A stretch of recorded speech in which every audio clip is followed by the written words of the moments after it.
নমস্কার, দেখছেন কলকাতা টিভি। আপনাদের সঙ্গে এই মুহূর্তে রয়েছে আমি অভিক। শুরু করছি সংবাদ সারাদিন। আর এই মুহূর্তে যে খবরের দিকে নজর রাখবো, কাতারে মার্কিন ঘাঁটিতে হামলার পরে ট্রাম্প আমাদের কাছে যুদ্ধবিরতি ভিক্ষা করেন, এমনটাই কিন্তু ইরানের তরফ থেকে জানানো হয়েছে। আপনাদেরকে জানিয়ে রাখবো, যেখানে ট্রাম্প যুদ্ধবিরতি ভিক্ষা করেছেন, এমনটাই কিন্তু ইরানের তরফ থেকে বলা হচ্ছে। কাতারে যেভাবে মার্কিন ঘাঁটিতে হামলা চালানো হয়েছে ইরানের তরফে, এবং সেই হামলার পরেই এবার ট্রাম্প যুদ্ধবিরতির জন্য ভিক্ষা চাইছেন তাদের কাছে।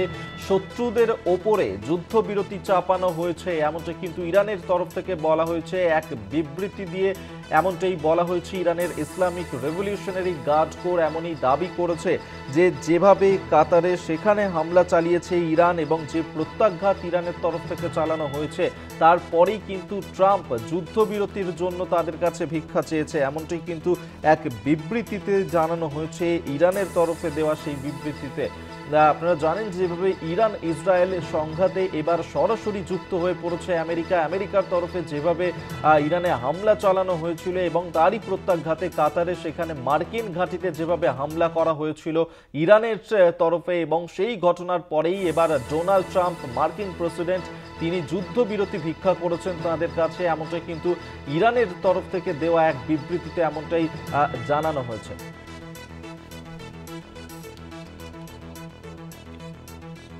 আমরা এই নিয়েই সরাসরি কথা বলবো। এই মুহূর্তে নিউজ রুম থেকে আমাদের সঙ্গে রয়েছেন আমাদের পলিটিক্যাল এডিটর আশিস চট্টোপাধ্যায়। আশিস দা, আমরা দেখছিলাম যে ইরান ইসরায়েল যুদ্ধের মধ্যে এই সংঘাতের আবহে সরাসরি যুক্ত হয়ে পড়েছিল আমেরিকা, কিন্তু এবার ইরানের তরফ থেকে বলা হচ্ছে নাকি যে আমেরিকাই যুদ্ধবিরতির জন্য তাদের কাছে ভিক্ষা চাইছে। দেখো, ইরানের ইসলামিক রেভলিউশনারি গার্ডস কোর, তাদের একটি সেনাবাহিনীর একটি কমান্ড সিস্টেম, তারা একটি বিবৃতি প্রকাশ করেছে। বিবৃতিটি জানিয়েছে সংবাদ মাধ্যম CNN, এবং এখানেই তারা বলেছে যে শত্রুপক্ষের ওপরে যুদ্ধবিরতি চাপিয়ে দিতে সক্ষম হয়েছি আমরা। সেখানে যে ভাষা ব্যবহার করা হয়েছে সেটা আমরা কলকাতা টিভিতে দেখাচ্ছি, যে ট্রাম্প আমাদের কাছে যুদ্ধবিরতি ভিক্ষা করেছিল এবং সেই যুদ্ধবিরতি আমরা তাদের দিয়েছি, এবং আমাদের শত্রুদের ওপরে যুদ্ধবিরতি চাপিয়ে দেয়া গেছে। এই কথা ইরানের রেভলিউশনারি গার্ডস কোর তারা করেছে, বিবৃতি দিয়ে জানিয়েছে, এবং সেটা CNN সংবাদ মাধ্যম জানিয়েছে। এখন কেন, প্রথম কথা হচ্ছে যে ইরান যে ভাষাতেই বলুক না কেন, যুদ্ধবিরতি যে আনুষ্ঠানিকভাবে মানছে বা যুদ্ধবিরতির সঙ্গে তারা সামিল হচ্ছে, এই কথাটা ইরানের আনুষ্ঠানিক বিবৃতিতে এই বিবৃতির মধ্যে দিয়ে সামনে এলো। এবং এটাও দেখা গেল যে ইরান কাতারে অল উদাদ মার্কিন সামরিক ঘাঁটিতে আক্রমণ চালাবার পরে এই যুদ্ধবিরতির কথা হঠাৎই ঘোষণা করেন ট্রাম্প। তার আগে কোনো প্রকাশ্য আলোচনা হচ্ছিল বলে কোনো খবর কোথাও ছিল না, এবং হঠাৎই ট্রাম্প এই ঘোষণা করেন যে আগামী 24 ঘন্টার মধ্যে পুরো যুদ্ধবিরতি হবে, এবং সেই অনুযায়ী যুদ্ধবিরতি, এখন আমি যখন এই কথাটা বলছি, মোটামুটি যুদ্ধবিরতি চালু হয়ে গেছে বলেই মনে করা হচ্ছে। ইরান এবং ইসরায়েল পরস্পরের প্রতি যে মিসাইল হামলা চালাচ্ছিল, সেই হামলা বন্ধ হয়েছে বলেই, দু একটি স্ট্রে যাচ্ছে হয়তো, সেটা সম্পূর্ণ সব কেন্দ্রে বা যে সমস্ত মিসাইল লঞ্চিং সেন্টার থাকে সব জায়গায় নির্দিষ্ট সামরিক পদ্ধতিতে নির্দেশ যেতে কিছুটা দেরি হয়। এই জিনিসটা আমরা দেখেছিলাম ভারত পাকিস্তান সংঘর্ষের সময়ও, যুদ্ধবিরতি ঘোষণা করার পরেও কয়েক ঘন্টা মিসাইল, ড্রোন ইত্যাদি পরস্পরের দিকে ছোড়া হয়েছে। এটার একটা কারণ হচ্ছে যে সামরিকভাবে মিলিটারি তো কোনো একটা মিডিয়ার খবর দেখে বা কোনো একটা সংবাদ মাধ্যমে বিবৃতি দেখে তাদের কাজ বন্ধ করে না। সামরিক পদ্ধতি আছে, যে পদ্ধতিতে নির্দেশ পাঠাতে হয়, সিদ্ধান্ত জানাতে হয়, সেটা যেতে কিছুটা সময় লাগে। সেই জন্য যুদ্ধবিরতি রাজনৈতিক কর্তৃপক্ষ আগের থেকেই ঘোষণা করতে পারেন, কিন্তু শেষ পর্যন্ত সামরিকভাবে যুদ্ধবিরতি কার্যকর হতে কিছুটা সময় লাগে।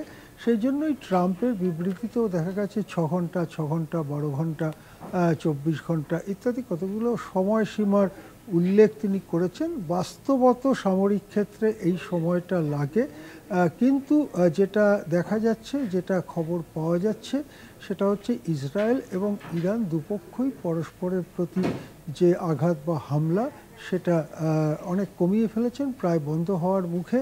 এটা একটা বিশ্ব শান্তির পক্ষে খুবই গুরুত্বপূর্ণ ব্যাপার। এবং যদি এই যুদ্ধবিরতি কার্যকর হয়, যেটা ইরানের দিক থেকে মেনে নেওয়ার খবর আমরা ইতিমধ্যেই পাচ্ছি, তাহলে বলতে হবে আপাতত ট্রাম্পের ভাষায় 12 দিনের মধ্যপ্রাচ্যের যুদ্ধ শেষ হলো।